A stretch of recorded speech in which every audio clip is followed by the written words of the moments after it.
So something else amazing happened last night at Donald Trump's rally. Donald Trump compared himself to Abraham Lincoln, and not in just a general way that Republicans have been trying to do, trying to rewrite history. People like Dinesh D'Souza trying to rewrite history and make Republicans seem like they are the heroes throughout all of American history. No, he did it in a very specific way, comparing his eight-year-old speaking level to that of Abraham Lincoln's Gettysburg Address. Take a look at the first clip. You know, when Abraham Lincoln made the Gettysburg Address speech, the great speech, do you know he was ridiculed? He was ridiculed. He took the horse and carriage up from the White House. He wrote it partially in that carriage and partially at a desk in the Lincoln bedroom, which is incredible, by the way, in the White House. And he went up to Gettysburg and he delivered that speech, the Gettysburg Address.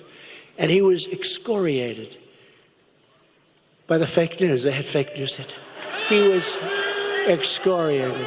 They said it was a terrible, terrible speech. Actually, let's watch the rest of the video and we'll take it from there. They said it was far too short. It's not long. Many of us know it by memory. It was far too short and it was far too flowery. It was too flowery, 77 years ago, right? Too flowery. And he died. 50 years after his death, they said it may have been the greatest speech ever made in America.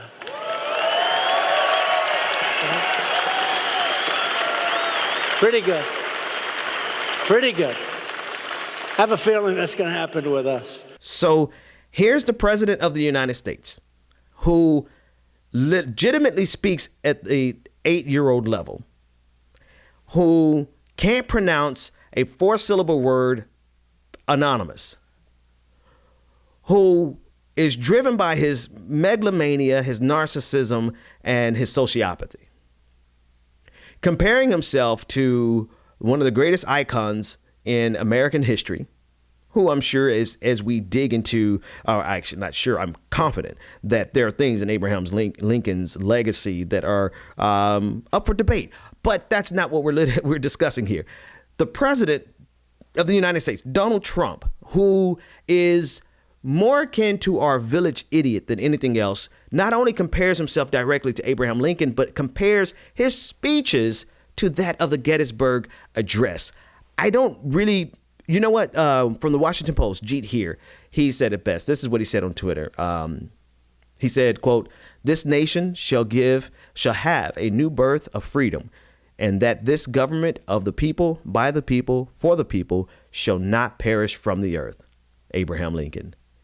When you're a star, they let you do it. You can do anything. Grab them by the Donald Trump.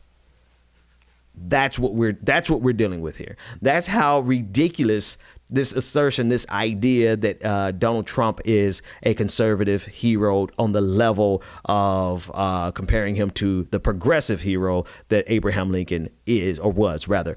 And so there's another layer to this that's worth discussing, because it is the revisionist history that Republicans are engaging in and conservatives are engaging in all across the country. Republicans are willing to venerate Donald Trump, to be sure, and to lift him above even Ronald Reagan, because Donald Trump, in his state of being a blank slate ideologically, that's one thing that you could pull from the article, is that Donald Trump doesn't really have any convictions. He's just in the position and allowing the conservatives around him to do whatever they want, namely appointing so many conservatives to the bench up and down the judiciary. And so because he's allowing this to happen without any pushback, in fact, he's enjoying it. He's participating in it. And because of that, conservatives are like, yeah, no, Donald Trump is one of the greatest presidents in history. Never mind his level of ignorance. Never mind his level of narcissism. Never mind the complete bereftness of morality. Never mind all of these things that really relegate Donald Trump to the dregs of society and to being lambasted throughout history going forward. Republicans don't care about any of that. Donald Trump is just the useful moron to carry out their hyper-conservative agenda, which is generally focused on cracking down on LGBTQ rights. It's also focused on reinitiating the war on drugs, which has all types of racist connotations to it. And it's about taking away a woman's right to have autonomy and over her body and privacy in medical decisions, which is what Roe versus Wade was ultimately decided on. But so long as Donald Trump allows this to happen, they don't care about anything. They will lift him up in their revisionist history above Ronald Reagan, which Ronald Reagan was not anyone to be heralded or championed, but also above of Abraham Lincoln. I'm being infected by Donald Trump's stupidity there for a second, guys. But that's what they're willing to do.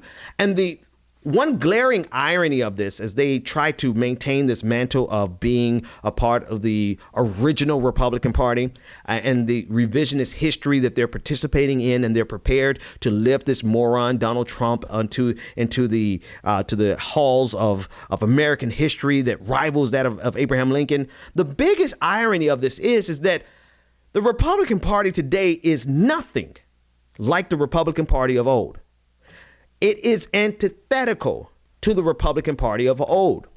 How do you know? Well, the Republican, Abraham Lincoln, waged a war against the Confederacy.